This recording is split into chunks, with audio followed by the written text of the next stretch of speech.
Vamos ficar sabendo o que vai acontecer no capítulo desta sexta-feira, 23 de dezembro, da novela O Rei do Gado. Mas antes disso, eu peço que você se inscreva no canal, ative o sininho para receber as notificações e deixe o seu like. Jeremias, conversando com a falsa Marieta, diz para ela que o que fez o pai dele ter morrido de desgosto foi a irmã dele ter se apaixonado pelo Henrico Mezenga e ter fugido com ele. Rafaela diz que ela pensou que fosse por causa da medalha que ele havia recebido em vez do filho que ele plantou lá no cafezal. Jeremias diz para ela não ficar lembrando disso. Ela pede desculpas e diz que quem estava lembrando era ele. Jeremias diz que não se esquece do passado nessa vida. Ela comete uma gafe e diz: quando eu era criança lá na Itália. Jeremias diz: onde? Rafaela pergunta o que foi que ela disse demais. Quando você era bambina lá na Itália. Ela diz que ele nem deixou ela acabar de falar. Jeremias fala sério e diz: então acaba. Quando eu era criança lá na Itália, tinha aquele cemitério dos brasileiros que estão lá, que morreram na guerra. O pai dela havia mostrado para ela porque havia saído numa revista. Ele ficou tão emocionado quando ele viu aquele monte de cruzes e uma delas era do vô Bruno. Jeremias pergunta: como vô, se Bruno era o teu tio? Ela diz: é o meu tio, olha, eu já estou confundindo tudo. Jeremias diz que ela fala mais desse tio do que do pai e da mãe dela. Rafaela diz que sempre pensou em Bruno como um herói. Que herói? Ele foi um trouxa que trocou a enxada por um fuzil, que foi para lá para morrer longe de nós. Ele não foi um trouxa, para de falar assim do seu irmão. Jeremias olha para a cara de Rafaela por ela ter chamado a atenção dele. Ela diz que vai dormir. Ele diz: o que é isso? Rafaela entra no quarto e diz que ela tem que tomar mais cuidado, porque qualquer palavra em falso, ela pode colocar tudo a perder. Ele é muito desconfiado e ela nunca sabe o que ele está pensando. Ela vai para a janela e diz que ela gostou do Mezenga que teve lá. Jeremias pergunta para Judite como ela está se dando com a sobrinha dele. Que pergunta é essa agora, seu Jeremias? Ele diz que ela não gostava da sobrinha dele quando ela chegou lá. Estava cheia de desconfiança. Judite diz que ela estava, mas não está mais. Jeremias pergunta se ele pode saber por quê. Judite diz que ela acha que é por causa do jeito dela. Ele pergunta como assim. Judite diz que ela chegou lá muito arrogante, mas agora ela está mudada. Jeremias diz para Judite que ele tem certeza que foi Fausto quem matou o Olegário. Judite diz que a sobrinha dele também acha, mas só que ela está nas mãos dele. Jeremias diz: nas mãos dele? Judite manda ele perguntar para ela: o que você está me escondendo, Judite? Judite diz que não está escondendo nada e que ela vai dormir porque deu sono nela. O senhor me desculpa pelo que eu vou dizer, mas quem agasalha a cobra morre picado. Ele pergunta do que ela está falando, se é do Dr. Fausto ou da Marieta. Judite diz que quem mata um, mata dois. Jeremias pensa: eu tenho que dar um fim em Fausto.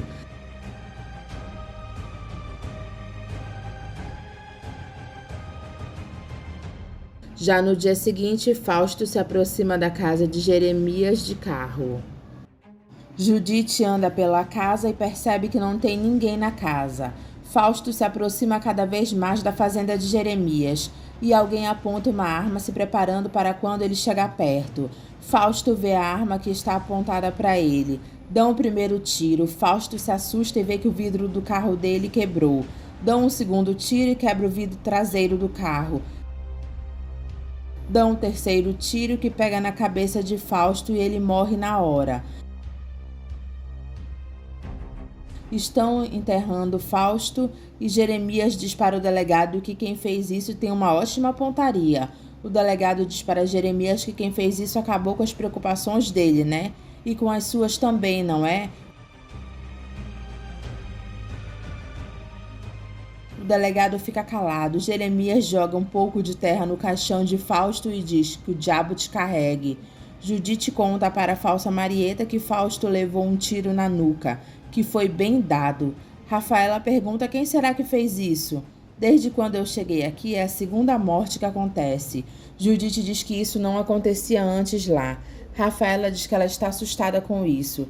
Judite diz que agora ela está livre do Fausto, não é mesmo? Rafaela se retira. E Judite diz que quem mata um, mata dois, e quem mata dois, mata três. Marcos diz para o pai que ele já sabe que ele vai para a forca. Bruno diz para ele que o casamento é às 8 horas e lembra que foi ele mesmo que se colocou na forca. Marcos diz que ele não precisa lembrar disso. Bruno pergunta se a roupa que ele vai entrar na igreja ficou pronta. Marcos diz que ficou, mas que saco! Bruno avisa que ele não quer que nada saia errado. O errado é eu estar me casando, isso é que está errado. Bruno diz que isso agora já é tarde para ele se arrepender, porque ele já se deitou com a moça e encheu a barriga dela. Marcos diz, está bem, agora vamos parar com esse assunto, tá certo? Eu não sei se eu tô errado para gastar tanto boi para celebrar o casamento dele, seja o que Deus quiser. O delegado Valdir faz perguntas para a falsa Marieta e para Jeremias, para investigar sobre a morte de Fausto. Ela diz para ele que ele não vai encontrar nada lá. Jeremias pega no braço dele e acompanha ele até a porta, mandando ele passar bem. O delegado diz, tá certo, eu vou procurar em outro canto, mas eu vou procurar. A falsa Marieta pergunta para Jeremias se ele teve alguma coisa a ver com isso. Ele diz não, e você teve? Ela fica calada. Leia aparece na casa de Bruno e diz para Júlia que ela veio para o casamento do filho dela e pergunta quem está em casa. Júlia diz que Lia saiu para o salão de beleza e que Marcos saiu cantando pneu. Ele foi atrás do terno dele que até agora o alfaiate ainda não tinha entregado. Leia diz, meu Deus do céu, do jeito que esse menino é, ele deve ter deixado para encomendar esse terno na última hora. Ela se vira e dá de cara com Luana e Bruno descendo as escadas. Ela fica olhando para eles e Luana fica olhando para ela. Leia diz para Bruno que ela precisava ver com os próprios olhos dela para ela acreditar. Bruno diz, pois já viu. Você não vai me apresentar a sua concubina? Bruno diz que ele combinou com o filho dela que ele iria ficar do lado dela no altar, até ele entrar na igreja, mas ele não combinou com ele que receberia ela nessa casa. Leia pergunta o que isso quer dizer. Bruno diz para Júlia fazer o favor de abrir a porta para essa senhora. Luana fica olhando para Leia e Bruno torna a pedir para Júlia abrir a porta. Júlia abre a porta, Leia pega as coisas dela, se aproxima deles e pergunta para Bruno quantos bois custou para ele essa infeliz. Bruno diz menos do que você custou, pois fique sabendo que eu vou lhe custar ainda muito mais, pode esperar. Luana se aborrece e diz que não vai mais nesse casamento. Bruno vai atrás dela. Júlia diz, meu Deus, que casamento vai ser esse? Já na igreja, Leia pergunta para Bruno por que ele não trouxe a boia fria dele. Ele diz que Luana não é mais boia fria. Leia diz que ela então é uma sem terra. Ela não é mais sem terra. Que vergonha você colocar uma sem terra dessa dentro da nossa casa. Bruno diz na cara dela que aquela não é mais a casa deles, e sim a casa dele. Leia diz, mesmo assim você poderia ter um pouco mais de dignidade. Bruno pergunta quem é ela para falar de dignidade. Liliana chega na igreja com o pai dela. O padre avisa Bruno que a noiva chegou e que eles podem ir para o altar. Bruno diz para Leia manter as aparências. Ela diz, mantenho, mas eu quero os meus bois. O padre pergunta onde está o noivo e Bruno fica sem graça. O senador e Liliana estão na porta da igreja posando para os fotógrafos. Um homem aparece e diz para o senador que eles vão esperar mais um pouco. Ele pergunta, mas por quê? Só está faltando o noivo, senador. O senador respira fundo, olha para Liliana, toca na mão dela, sorri para disfarçar a preocupação. Lia vê que Marcos ainda não se arrumou e pergunta o que é isso. Marcos diz que o terno dele ainda não ficou pronto. Ela diz, meu Deus, e agora? Ele diz que agora fedeu. Ela pergunta se ele está ficando louco e manda ele ir para o quarto dele e vestir um dos muitos ternos decentes que ele tem. Marcos diz que ele não vai a casamento nenhum. Lia pergunta como ele não vai. Você é o noivo, não está lembrado? Por isso mesmo que eu não vou. Ela diz que ele deve estar brincando. Eu não estou brincando, Lia. Isso vai ser um escândalo sem tamanho, pelo amor de Deus, Marcos. Ele grita que o terno dele não ficou pronto e pergunta o que ela quer que ele faça. Então vem comigo, Marcos, que eu te visto. Me deixa, Lia, me deixa. Lia diz que ele vai matar todo mundo de vergonha. Eu não vou fazer mais nenhuma burrada na minha vida. Lia fica de boca aberta. Os convidados estão comentando a demora do noivo. Liliana diz para o pai que ela está apavorada. Ele pede para ela ficar calma. Liliana diz que ela já está cansada de ficar em pé. Ele pede para ela aguentar. Liliana pergunta para o pai onde está Marcos. O senador fica calado sem saber responder. Lia procura Marcos e vê que ele não está mais em casa.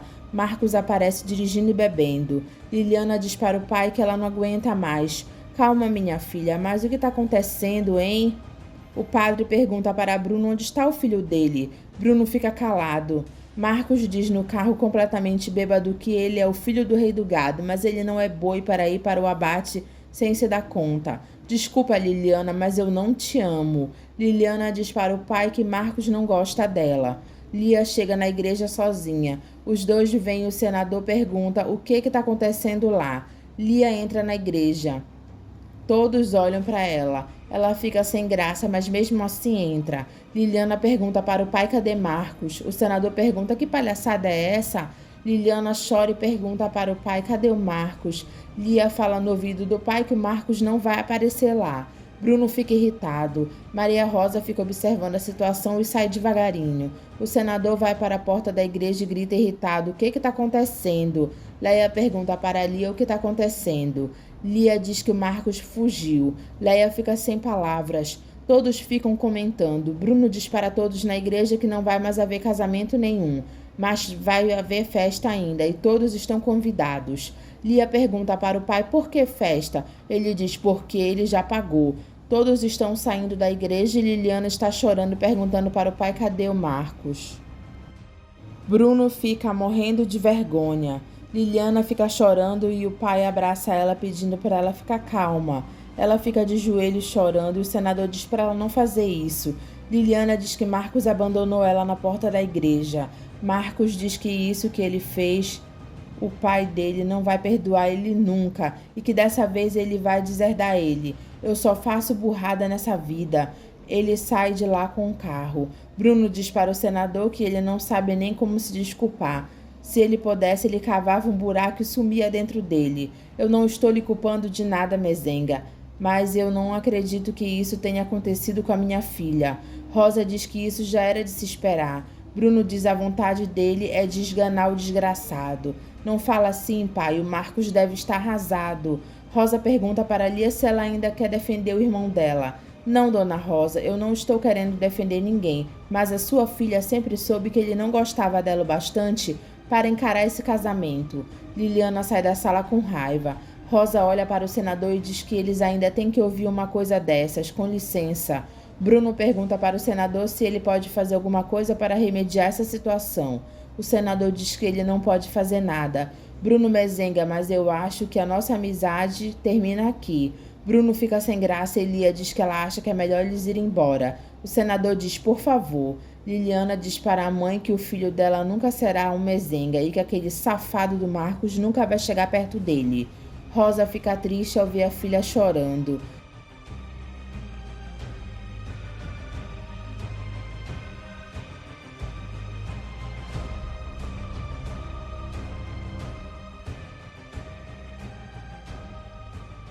Lurdinha chega com Júlia e manda Luana se preparar porque hoje vai ter uma guerra naquela casa. Luana pergunta por quê. Júlia diz porque não teve casamento nenhum. Luana fica surpresa e pergunta por que não teve. Lurdinha diz que Marcos não apareceu e Júlia diz que foi o maior vexame que a cidade já viu. Lurdinha pergunta se ela não viu nada.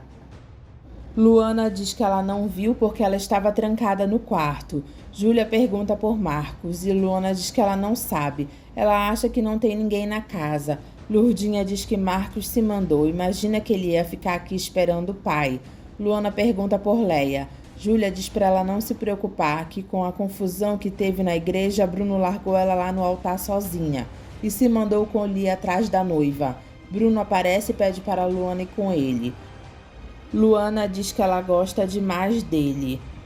Bruno amansa e os dois se beijam. Os empregados estão fofocando sobre o que aconteceu e Júlia pergunta para Dimas se Bruno falou alguma coisa do filho dele. Dimas diz não, ele só falou que ele não entra mais na casa.